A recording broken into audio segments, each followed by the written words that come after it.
Ya Ya sudah. sudah, silakan. Ya, Ya, silakan. Padam ya.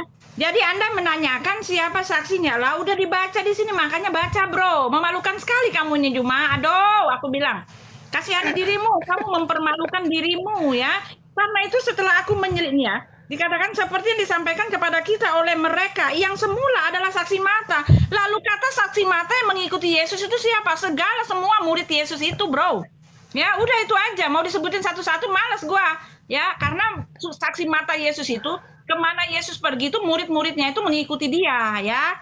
Itu dia, ya. Lalu ketika kamu mengatakan ya bahwa ya tadi kamu mengatakan apa lagi tuh karena kebanyakan jadi aku lupa. Ketika kamu mengatakan ya bahwa tidak perlu saksi mata gitu kan, bahwa kamu mengatakan bahwa aduh apalagi sebentar ya. Apalagi tuh kamu ngomong tuh ya sebentar. Ya dikatakan disampaikan secara sembunyi-sembunyi. Nah itu ya, tidak ada kitab yang disampaikan secara sembunyi-sembunyi itu ketentuan Tuhan. Lalu kamu mengatakan bahwa itu disampaikan, disanadkan kepada murid-muridnya, kepada teman-temannya Nabi. Oh maaf ya, sekali lagi yang dimaksudkan di situ adalah bukan sembunyi-sembunyi yang seperti itu, tetapi yang dimaksudkan adalah mengatakan itu wahyu dari Tuhan. Yesus mengatakan tampakkanlah dirimu ya, yang memberikan wahyu itu tidak tampak, itu maksudnya ya, yang mengatakan dia menerima wahyu, tetapi wahyu itu hanya ada di dalam angan-angannya sendiri, karena dia tidak bisa membuktikan hukum Tuhan bahwa satu wahyu itu yang memberikan wahyu itu harus nampak. Allah Subhanahu wa Ta'ala tidak akan pernah kalian temui, dia tidak sama dengan apapun, tidak serupa dengan apapun, dan dia jelas mengkonfirmasikan tidak mungkin manusia itu bicara dengan dirinya, dan ayat-ayatnya itu sudah disimpan dulu. Tidak ada kemungkinan bahwa kalian akan bisa melihat Tuhan yang memberikan wahyu kepada kalian sebagai bukti bahwa apa yang dia berikan itu adalah kebenaran, adalah fakta, dan itu benar adalah wahyu Tuhan. Karena dia tidak tampak, Jibril tidak pernah nongol, Allah Subhanahu wa Ta'ala ngumpet di balik layar ya, itu dia. Lalu ya, apalagi tadi kamu katakan, kami ini hanyalah mengimani. Justru kamu yang saya katakan sangat mengimani, karena kami ya, Rasul Yohanes mengatakan di dalam 1 Yohanes 1, kami tidak hanya mengimani, tetapi kami ya mempunyai dasar landasan iman yang kokoh. Karena apa? Karena kami mempunyai bukti-bukti dari apa yang mereka katakan. Rasul Yohanes mengatakan apa yang telah kami lihat, apa yang telah kami raba, yang kami saksikan dengan mata kami sendiri, itulah yang kami tulis. Coba bandingkan di tempat Anda, kamu sendiri tadi mengatakan tidak perlu saksi. Saksinya adalah akal sehat, saksinya adalah rumput yang bergoyang, saksinya adalah angin yang menderu, ya. Sekali lagi itu kembali lagi kepada halusinasimu semata. Lalu kamu mau balikkan lagi ya, celakalah orang yang menulis satu kitab lalu dengan tangannya sendiri lalu mengatakan ini wahyu Tuhan. Ya, rasul kami tidak ada yang mengatakan seperti itu. Walaupun memang itu betul ilham dari Roh Kudus, tetapi semua yang mereka tulis itu berdasarkan pembuktiannya bersama dengan Tuhannya ya, dan Tuhannya mereka alami, mereka saksikan, mereka raba, bahkan mereka berinteraksi. Yang mengatakan bahwa dia menulis satu kitab lalu itu adalah wahyu Tuhan hanyalah di tempat Anda. Jadi jangan muter-muter, hanyalah di tempat Anda, dan tempat Anda mengatakan yang seperti itu adalah celaka. Ya silahkan saja gitu loh ya. Apalagi itu tadi tuh? Ya udah, saya catat deh. Oh iya, Bu Uti, Anda boleh bangga menyebutkan 1 miliar saksi di dalam kitab saudara. Contoh di dalam Al-Quran tidak perlu saksi manusia, cukup Allah, malaikat Jibril, dan baginda Rasul Muhammad SAW. 3 oknum di sana. Tapi di kitab Anda anggaplah 3 miliar lah, 3 miliar lebih sedikit yang menjadi saksi ketika Tuhan berfirman di dalam kitab saudara, tiang langit bergoyang-goyang. Banyak saksi tuh. Ada 3.000 miliar yang melihat itu. Oke, kita catat, anggaplah 3 miliar yang menjadi saksi biar Ibu Uti senang. Al-Quran tidak ada saksi ketika mengatakan Allah mengokohkan langit tanpa tiang. Kitab Anda mengatakan langit punya tiang, bergoyang-goyang lagi tiangnya. Nah, saksinya 3 miliar orang. Kira-kira nih Bu, sekarang ini yang kita buktikan yang benar yang mana? Kitab yang banyak saksinya atau kitab yang tidak ada saksinya? Kira-kira yang benar yang mana? Langit itu punya tiang atau tidak punya tiang? Lebih benar Al-Quran Bu, meski tidak ada saksi. Anda mengatakan banyak saksi, banyak saksi, banyak saksi, tapi disuruh minta satu saksi sebutkan namanya nggak bisa. Banyak saksi itu kalau hoax juga buat apa Bu? Banyak saksi melihat Tuhan berfirman, tiang langit bergoyang-goyang. Coba buktikan sekarang mana tiangnya? Nggak ada. Berarti 3 miliar itu pendusta, pembohong semua. Itu logika, itu analogi sederhana. Tapi Al-Quran dikatakan tidak ada manusia yang menyaksikan wahyu itu datang kepada baginda Rasul Muhammad SAW. Yang mereka lihat hanya tanda-tanda pada diri secara biologis kepada baginda Rasulullah. Nah, tapi apakah kemudian ketika kita buktikan langit tidak bertiang, benar-benar tidak bertiang? Lebih betul yang tidak ada saksi. Itulah yang disebut wahyu. Meski tidak ada saksi yang melihat, tapi kebenarannya itu mutlak. Kenapa? Karena wahyu itu bukan untuk nabi saja, tapi untuk manusia yang lain, untuk membuktikan kebenarannya. Maka Al-Quran minta ditantang dunia. Wahai manusia, wahai kau manusia, sekiranya kamu berkumpul dengan jin sekalipun untuk membuktikan Al-Quran itu bukan kalam Allah, bukan firman Allah, kalian sungguh tidak akan mampu untuk membuktikan itu. Tapi kalau kitab Anda, jangankan seluruh manusia, sepotong suma bisa membuktikan kitab Anda bukan firman Tuhan. Malam ini, ku buat ibu nangis. Ya kan? Anda mengatakan bahwasanya banyak saksi, semua murid. Penjual obat juga bisa bilang gitu, Bu. Tapi apakah betul ibu bisa membuktikan satu murid aja yang pernah bertemu dengan Lukas? Siapa? Yohanes anak Zebedeus pernah bertemu Lukas. Di mana? Dengan siapa? Untuk apa? Di mana? Gak ada itu, Bu. Gak ada. Makanya beragama itu perlu akal sehat. Jangan cuma bilang banyak saksi, banyak saksi, banyak saksi. Siapa saksinya? Sebutkan satu. Banyak, Pak. Iya, sebutkan aja satu. Banyak, Pak. Siapa namanya? Banyak, Pak. Namanya. Sebutkan satu aja. Banyak, Pak, pokoknya banyak. Imani aja, Pak, pokoknya banyak.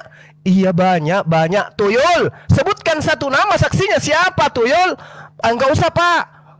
Males gue sebutkan nama. Hanya orang yang blow on, yang hatinya buta, yang matanya melek, akalnya nggak berfungsi, yang mau percaya itu adalah saksi yang benar. Yesus mengatakan di dalam Yohanes 8, 2 saksi sudah sah, aku dan Bapakku lah yang bersaksi. Jadi tidak perlu pewahyuan itu ada saksi, Bu, silakan sebutkan satu nama, silakan. Ya, jadi ketika Anda meminta saya menyebutkan satu nama, artinya saya harus membaca para murid-murid Yesus itu di dalam Matius 10, ya. Mari kita baca, ya. Sudah dikatakan para saksi-saksinya. Ya, Yesus itu mengutus, ya kan? Yesus mengutus ke-12 muridnya dan ke-70 orang. Silakan baca saja. Saya nggak mau membacanya karena itu memakan waktu. Dan itu sia-sia saja, buang-buang waktu. Karena buktinya sudah ada. Tetapi intinya yang tertulis di dalam Alkitab, pemberi wahyu itu harus menampakkan diri. Kalau tidak itu cuma hoaks itu saja, ya. Sekali lagi, pemberi wahyu itu, penyampai wahyu itu, pengilham dari wahyu itu haruslah, oke? Sekali lagi, haruslah kata Yesus, tampakkanlah dirimu kepada dunia, ya.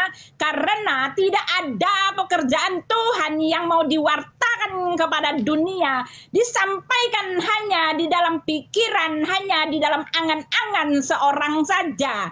Lalu Anda mengatakan bukti dari apa yang dia terima sebagai wahyu itu tampak pada tanda-tandanya Nabi. Tanda apa yang dimiliki oleh Nabi? Ayo jawab. Tanda apa yang dimiliki oleh Nabi sehingga kamu bisa mengatakan bahwa dia itu betul-betul menerima wahyu. Sedangkan tanda-tanda ilahi, tanda-tanda yang diterima oleh para rasul yang diutus oleh Yesus itu tandanya jelas, oke? Ingat. apa? Tandanya jelas, mereka memiliki mujizat ilahi dan diberikan mujizat itu di hari Pentakosta itu di depan semua mata orang yang ada di situ, oke? Sebagai tanda sah bahwa memang betul apa yang mereka ajarkan, sebagai tanda sah bahwa mereka memang betul utusan dari Yesus Kristus. Mereka menerima kuasa ilahi itu sehingga mereka bisa mencelekkan mata orang buta, membangkitkan orang mati, mengusir setan. Sedangkan tanda di tempat Anda hanya berupa apa? Tanda-tanda di daging itu, kutil. Ya, kamu nggak bisa tolak ini. Ada ayatnya di Sahih Muslim itu aku baca. Bagaimana mungkin tanda ilahi, tanda bahwa dia menerima wahyu adalah tanda seperti itu? Ya, nabi-nabi di dalam perjanjian lama dan rasul-rasul itu semua mereka memiliki tanda-tanda. Dan tanda yang paling jelas yang merupakan cap jempol dari ilahi adalah mereka diberikan kuasa sebagai petunjuk, sebagai bukti bahwa mereka betul berasal daripada Tuhan.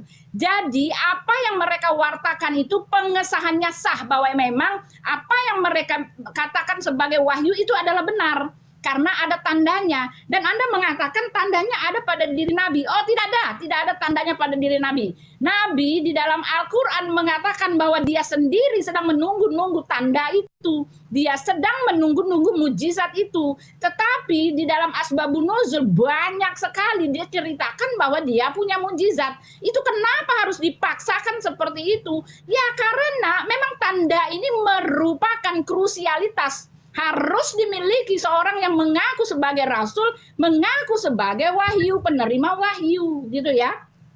Aku sampai kayak gini. Nah, lalu apa lagi kamu mengatakan ya? Ya banyak saksi-saksi ya. Nah, sekarang Anda mengatakan siapa yang pernah bertemu dengan Lukas? Baca deh. Ya, baca aja itu di dalam Kisah Para Rasul. Lukas itu anak didiknya Rasul Paulus ya. Mereka sesekali bertemu di dalam sidang-sidang ya. Mereka itu kumpul, para murid Yesus itu berkumpul dan Lukas itu ada di situ. Jadi ya, Lukas itu menerima pengajaran itu dari Paulus dan dari para rasul-rasul ya. Bahkan Petrus mengatakan Paulus itu mengajarkan sesuai dengan hikmat yang diberikan oleh Tuhannya Petrus. Ya, hikmat bersama-sama dengan murid-murid yang lain gitu ya. Jadi artinya adalah semua yang tertulis di dalam kitab kami itu ada buktinya, ada faktanya, ada dalilnya, sehingga itu bisa dianggap, bisa dikatakan sebagai kebenaran. Saya bacakan sekali lagi. Karena kebenaran itu ya haruslah seperti yang demikian, karena ini adalah pekerjaan ilahi. Lalu apalagi tadi ya, kamu mengatakan Yesus sendiri tidak punya saksi. Oh maaf, saksi Yesus adalah Yesus ya, lalu Elohim Bapa dan murid-muridnya. Oke, sekali lagi ya. Kalau tadi kamu mengatakan saksi di tempatmu adalah ya Jibril, Allah dan Muhammad. Dari Muhammad untuk Muhammad. Oke, itu saja. Silakan. Iya, Buti. Jadi itu ya. Jadi kalau di dalam kitab Anda banggakan mujizat, jangan Anda lupakan pesan Yesus. Ya, waspada supaya jangan ada orang yang menyesatkan kamu. Kamu ini Bani Israel, bukan Kristen. Yesus berkata kepada mereka ini siapa? Bani Israel, bukan Kristen. Apa pesan Yesus kepada Bani Israel murid-muridnya? Waspadalah supaya jangan ada orang yang menyesatkan kamu. Sebab banyak orang akan datang dengan memakai namaku. Nah sekarang Ibu Uti pakai nama Yesus mengajar ke saya, itu benar nggak? Yes. Anda menjual-jual nama Yesus ke saya. Ya. Dan berkata Yesus itu Mesias. Yesus itu Mesias. Dan banyak orang akan disesatkan. Ini Yesus menyampaikan pesan ini kepada Bani Israel. Waspada, akan banyak orang datang memakai namaku dan mengatakan akulah Mesias. Lalu kemudian di dalam Matius 24 juga dikatakan oleh Yesus, sebab Mesias palsu dan nabi-nabi palsu, pengajar-pengajar palsu akan muncul, dan mereka akan mengadakan tanda-tanda dan mujizat-mujizat. Telan ini Bu. Jadi kalau Anda bangga Ya, orang-orang yang menulis kitab Anda melakukan mujizat-mujizat, hati-hati Bu, hati-hati. Yesus telah mengatakan tanda-tanda pengajar-pengajar palsu itu bisa melakukan mujizat-mujizat. Supaya apa mujizat itu? Untuk menyesatkan banyak orang. Makanya Paulus ketika sampai ke Antioquia, dia dianggap dewa di sana, Bu. Dianggap dewa Hermes dia bersama dengan Barnabas. Kenapa? Karena dia mampu bermujizat. Dia mampu bermujizat. Itulah yang dikatakan oleh Yesus, hati-hati. Makanya di dalam Matius 7, Bu, orang yang mampu bermujizat diusir oleh Yesus. Bukankah kami bernubuat? Bukankah kami bermujizat demi namamu, wahai Yesus? Apa kata Yesus? Enyahlah daripada aku, engkau semua pembuat kejahatan. Bangga. Kristen mampu mujizat. Tidak malu. Ternyata yang bermujizat oleh nama Yesus itu diusir. Otak. Pakai otak. Kemudian Anda mengatakan penyampai wahyu itu harus tampak. Sekarang coba tampakkan penyampai wahyu dari Yesus ke Lukas. Anda dari tadi tidak bisa menunjukkan menampakkan siapa penyampai wahyu itu. Yesus tidak pernah bertemu Lukas. Minimal perantara antara Yesus dan Lukas itu sebutkan namanya, Bu. Ternyata ibu tidak bisa menampakkan itu. Kenapa? Karena memang tulisan Lukas itu bukan firman Tuhan. Gitu loh, Bu, cara belajarnya. Yohanes 5 nomor 37, Yesus mengatakan begini. Bapa yang mengutus aku, kamu tidak bisa mendengarkan suaranya, kamu tidak bisa melihat wajahnya. Jadi ibu lagi-lagi menjadi penyesat, membohongi saya. Katanya yang menyampai wahyu itu harus nampak katanya. Ya, wujud Bapa yang datang kepada Yesus itu penampakannya kayak apa, Bu? Jadi jangan membohongi di sini. Ibu sudah sesat, membohongi lagi. Kan malu. Ya. Sekali lagi saya katakan, sebutkan satu nama yang menerima firman dari Yesus, kemudian orang ini menyampaikan ke Lukas. Sebutkan satu nama aja. Minimal inisiatifnya. Inisialnya siapa, Bu? Nama itu. Ya, apakah Roberto atau apa siapa? Dengkule atau siapa? Sebutkan namanya. Udah, jangan keloncotan ya. Udah, si Juma udah mulai merendah ya. Tadi lihat gayanya sampai kayak apa. Sekarang dia udah merendah, dia mulai berkelak. Oh, saya nggak tega karena ibu nggak mampu menyebutkan satu nama pun. Ya sudah dikasih Kasihan tahu. Ibu. Sebutkan satu nama dong. Satu nama saja. Kalau ibu bisa. Ayo. Silakan. Iya, sudah dibilang ya, orang yang begini dia butuh nutrisi sepertinya ya. Sudah saya bilang. Satu nama yang menjadi saksi penyampaian firman dari Yesus ke Lukas. Satu nama aja, Bu. Ibu sudah menjadi Kristen 60 tahun. Tapi ibu nggak bisa menunjukkan satu nama itu. Rasul Petrus yang sudah saya bilang. Oke, coba tunjukkan di mana Rasul Petrus bertemu Lukas. Ya, coba. Waktu saya. Ya, nipu aja terus, Ibu Oti. Silakan. Nanti saya bacakan ya, waktu saya. Silakan. Nah, sekarang kamu mengatakan ya itu tadi perantara kepada Lukas itu Rasul Petrus juga dan Rasul Paulus ya. Lalu kamu juga mengatakan ya Paulus itu di Antioquia dia dianggap dewa karena Rasul Paulus ini menyampaikan firman, dia dianggap dewa. Tetapi apa kata Rasul Paulus? Paulus pergi berdiri di atas Areopagus dan berkata, "Hai orang-orang Athena, aku lihat bahwa dalam segala hal kamu sangat beribadah kepada dewa-dewa." Ya kan? Sebab ketika aku berjalan-jalan di kotamu dan melihat-lihat barang-barang pujaanmu, aku menjumpai, sebentar ini terlalu gelap aku ya, sebentar. Ya. Bentar aku baca ya. Bentar. Sebut aja Bu namanya, Bu. Aku menjumpai juga sebuah mesbah dengan tulisan kepada Elohim, kepada Allah yang tidak dikenal. Nah, ini perkataan Rasul Paulus kepada dirimu.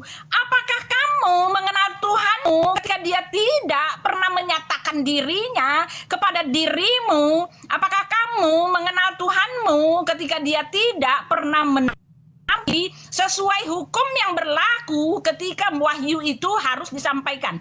Dia tidak pernah menampakkan diri. Dan di sini ya konteksnya ketika orang-orang Romawi itu menyembah, orang-orang Athena itu menyembah, mereka menulis kepada sesembahannya kepada Tuhan yang tidak mereka kenal.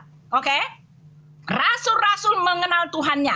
Kami mengenal Tuhan kami karena apa yang telah dilakukan oleh Yesus, karena dia ada di muka bumi ini, dia menampakkan diri. Dan para rasul menulis-nulis semua berita dan bukti mengenai keberadaan Tuhan kami. Tuhan kami itu nampak. Lalu Rasul Paulus mengatakan begini untuk kamu ya. Karena kita berasal dari keturunan Allah, kita tidak boleh berpikir bahwa keadaan ilahi sama seperti emas atau perak atau batu. Jadi tidak ada itu di dalam batu ada fungsi ilahinya. Tidak ada batu, tidak ada emas, tidak ada apapun yang dalam bentuk zat itu ada faktor, ada unsur keilahian. Ini perkataan dari Rasul Paulus. Rasul Paulus justru mengatakan ini untuk dirimu, bro. Ya, jadi jangan bawa-bawa Rasul Paulus. Ya, lalu apa lagi tadi ya? Ya, lalu kamu memakai ayat Yohanes 5 itu ya. Bapa yang mengutus aku tidak pernah kamu lihat, tidak pernah kamu dengar. Mari kita buka lagi ya, kita bongkar kepalsuan dari Bapak Juma tentang ayat orang lain yang seleweng-seleweng tepu-tepunya gitu kan. Ya, Yohanes 5 tadi mari kita membukanya ya. Tetapi aku berkata kepadamu Bapak, mana sih Yohanes 5 ayat berapa itu ya? Ya, dan mana dia? Ayat berapa itu, Pak? Yohanes 5 ayat berapa, Pak? Bapa yang mengutus aku. Yohanes 37, Budi. Oh, Yohanes berapa? Bapa 37. Yohanes 5 ayat nih. 37. Sebentar nih ya. Nih, sebab aku tidak menurut kehendakku sendiri, melainkan dia yang telah memulai aku. Ya, kalau aku bersaksi tentang diriku sendiri, kesaksianku itu tidak benar. Ya, ada lagi yang bersaksi tentang aku dan aku tahu bahwa kesaksian yang diberikannya tentang aku itu adalah benar. Ya, itu dia ya. Oh, Yohanes 8 itu. Sorry, itu dia. Sorry ya. Nah, sebentar. Aku kan udah tua. Udah 1 jam Ibu ini. Sebentar ya. Ya ini ya, Bapak tidak kamu tidak pernah mendengarkan suaranya ya. Iblislah yang menjadi bapakmu, hai Juma ya. Kok lari-lari ke sana Ibu? Aduh, Ibu panik kemana-mana perginya. Nah, Bapak enggak, aku panik ayatnya. Jadi gini ya. Yohanes 5 nomor 37 Ibu. Bapak ya, yang Iya, Yohanes 5, sebentar mataku ini. Bapak yang mengutus aku, dialah yang bersaksi tentang aku. Kamu tidak pernah mendengar suaranya. Kecil sekali, udah aku buka tapi kecil sekali. Ini kan aku nyalain pakai itu HP-ku. Makanya dihafal, Bu. Iya, ya. Bapak yang mengutus aku, dialah yang bersaksi tentang aku. Kamu tidak pernah mendengar suaranya, rupanya pun tidak pernah kamu lihat, dan firman-Nya tidak menetap di dalam dirimu, sebab kamu tidak percaya kepada Dia yang diutusnya. Ini perkataan Yesus kepada orang-orang Yahudi yang artinya tidak kenal Tuhan, tidak kenal Bapa. Mereka tidak percaya, sebetulnya mereka tidak percaya. Oleh sebab itu mereka tidak pernah mendengar suaranya, mereka tidak pernah berdoa kepadanya, mereka tidak mengetahui Tuhannya. Inilah maksudnya ya. Bahkan dia mengatakan kepada Pak Juma ya, kamu menyelidiki kitab-kitab suci sebab kamu menyangka bahwa olehnya kamu mempunyai hidup yang kekal. Tetapi walaupun kitab-kitab suci itu memberikan kesaksian tentang aku, namun kamu tidak mau datang kepadaku untuk memperoleh hidup yang kekal. Nah, inilah dia. Ini justru untuk kamu, Pak Juma. Kamu tidak kenal Elohim, kamu tidak tahu Dia, kamu tidak percaya kepada Dia. Oleh sebab itu kamu tidak pernah mendengar bisikan-bisikan rohani dari Dia. Oleh sebab itu kamu tidak pernah melihat Dia, ya, hatimu tertutup untuk Dia. Ya, lalu dikatakan bahwa kamu itu menyelidiki Alkitab, kamu bongkar abis, kamu comot-comot ayatnya, kamu rangkai-rangkaikan. Tetapi Yesus dengan jelas mengatakan untuk memperoleh hidup yang kekal, Alkitab itu telah menulis tentang Dia. Tapi Tapi kamu tidak mau datang kepada Yesus. Karena apa? Yesus jelas mengatakan, iblislah yang menjadi bapakmu, hai Juma. Ya, sehingga kamu apa dikatakan? Sehingga kamu ingin menuruti apa yang dia mau, ya. Iblis yang menjadi bapamu sehingga kamu tidak kenal dia. Adapun Yesus telah mengatakan, ya, barang siapa telah melihat aku, dia telah melihat Bapa. Oke? Jadi Tuhan kami itu nampak, ya, wahyunya itu sah, sesuai bahkan dilengkapi dengan bukti-bukti mujizat. Nabi Muhammad tidak punya mujizat. Ketika kamu mengatakan bahwa Yesus sendiri menolak orang-orang yang mempunyai mujizat, maaf, sekali lagi Yesus mengatakan itu ayat Matius 7 itu adalah para nabi-nabi palsu, dan ayat itu Yesus mengatakan dari buahnya lah kamu mengenal mereka. Buah apa yang dipetik, ya? Buah apa yang diajarkan di tempatmu itu dari buahnya. Ya, ketika orang bermujizat tetapi buahnya tidak menunjukkan buah ilahi, itu bukan berasal dari Tuhan, bukan mujizat yang berasal daripada Tuhan. Itu maksudnya, oke? Ya udah, kamu udah kelojotan. Aku udah jawab semua, sekarang kamu jawab saya. Sekarang buktikan sama saya secara konkret, ya, secara konkret. Di mana bukti bahwa itu adalah wahyu Tuhan. Ketika dikatakan, ini pertanyaan, ya, sorry agak lama. Ini pertanyaan, aku bertanya. Ketika ditulis di situ nih, ya, ditulis di situ. Nih, ya, sorry. Apalagi Bu Ya, Uti. dengan nama Allah yang Maha Pengasih, Maha Penyayang. Alif Lam Mim. Kitab Al-Quran ini tidak ada keraguan padanya, petunjuk bagi mereka yang bertakwa, yakni mereka yang beriman kepada yang gaib, melaksanakan sholat, menginfakkannya sebagai rezeki yang kami berikan kepada mereka, dan yang mereka beriman kepada Al-Quran yang diturunkan, ya kan? Dikatakan begitu, ya. Ya, merekalah yang mendapat petunjuk dari Tuhannya, dan mereka itulah orang-orang yang beruntung. Pertanyaan saya, ini perkataan Nabi atau perkataan Allah? Bahkan di dalam kitab Anda dikatakan, ya, demi Allah, ya, dialah yang maha kuasa, demi Allah, dialah satu-satunya Tuhan, demi Allah. Bagaimana Anda mengatakan ini adalah wahyu Tuhan ketika dikatakan demi Allah? Bagaimana Anda mengatakan ketika dikatakan dialah yang maha pengasih, dialah yang maha penyayang? Anda sendiri berbicara seperti ini. Ustadz-ustadz Anda juga mempunyai narasi seperti ini. Lalu kenapa Nabi Muhammad dilabelkan sebagai wahyu Tuhan, sedangkan ustadz yang lain yang bernarasi sama, dialah Tuhan, dialah Allah, kepada dialah kalian harus datang, kepada dialah kalian harus takut, demi Allah, gitu kan? Narasi kalian semua sama, tetapi kenapa Anda mengatakan? Tolong tunjukkan di mana bedanya, silakan. Ada satu nama, Sudah satu kelojotan. masa dulu, Sudah pernah kelojotan. bawa dan beri bahagia. Hingga saat ini Bu Uti Kok nyanyi tidak sih? mampu Kok menyebut nyanyi, bro? satu nama. Pengantar Bu, pengantar biar nggak ngantuk. Ibu Ya, ini kan? Jadi kamu kemana-mana sekarang sudah perginya. Ibu larinya Tadi kemana-mana. Kita hanya ingin membuktikan Al-Quran tanpa saksi, oke. Tapi kebenaran Al-Quran itu bisa dilihat dan dibuktikan hari ini. Kitab Anda banyak saksi, tapi saya katakan sekali lagi, Anda tidak mampu menunjukkan satu nama pun yang menjadi penyampai firman dari Yesus ke Lukas. Anda mengatakan kebenaran, kebenaran, kebenaran. Ya, Tuhan Yesus, Tuhan Yesus, Tuhan Yesus. Apa pula ini? Ibu menjajakan sebuah produk, Anda menjual produk itu kemana-mana, tapi ketika Anda ditanyai tentang isi produk ibu tidak bisa pertanggungjawabkan.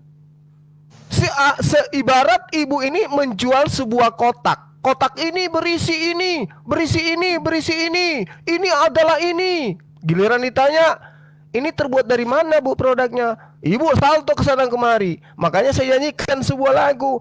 Ada satu nama, satu masa dulu, pernah bawa dan beri bahagia. Tapi ibu tidak mampu menunjukkan nama itu. Sementara Yesus di dalam kitab Ibu sendiri Yohanes 8, Yesus hanya butuh 2 saksi untuk menjabarkan sebuah kebenaran. Bukankah di dalam kitab Tauratmu dikatakan 2 saksi sudah sah, dan Bapaklah yang mensaksi tentang aku, dan aku yang bersaksi tentang diriku. Yesus cuma saksi. Aku tidak seorang diri, kata Yesus, tetapi aku bersama dengan Bapa. Berarti berdua. 2 saksi sudah cukup. Nah, sekarang ketika kemudian Ibu menuntut tentang apa yang ada dalam Al-Quran, mujizat yang dimiliki oleh Rasul Muhammad SAW bukan mujizat yang membuat dia diusir oleh Yesus. Layaknya mujizat yang Anda lakukan. Bukankah kami telah bernubuat, bermujizat, mengusir setan demi nama Yesus? Rasul Muhammad SAW tidak pernah mengatakan itu, tidak pernah melakukan itu. Berarti yang melakukan itu siapa? Tokoh-tokoh di dalam agama Anda. Masa Anda nggak mikir? Gimana sih Ibu Uti?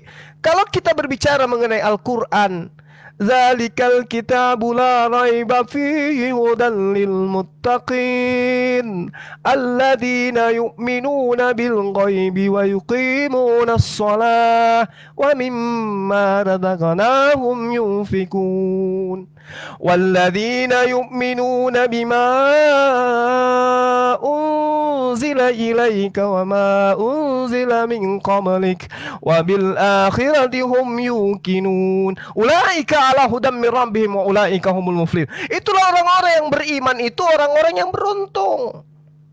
Jadi Al-Quran itu menerangkan seperti itu, Bu Uti. Jadi bukan kemudian penyampaian sebuah wahyu itu harus ada saksi. Lihat di dalam kitab Kejadian 12 nomor 3, Bu. Jika di tengahmu ada seorang nabi, maka aku Tuhan akan menyatakan diri kepadanya melalui penglihatan sang nabi, dan berbicara melalui mimpi sang nabi. Jadi kalau Tuhan menyatakan diri kepada seorang nabi, masa ia ada saksi? Kan cuma penglihatan Nabi tok, kan mimpi Nabi tok. Emang ada orang bisa melihat orang lain dengan matanya sendiri? Yang melihat tentang Tuhan menyatakan diri kepadanya hanya Nabi itu. Kalau ada sosok yang hari ini mengatakan aku Nabi, silakan Anda imani. Kalau ajarannya itu betul-betul sesuai dengan apa yang ada di dalam iman Anda. Nah, inilah kami Al-Quran.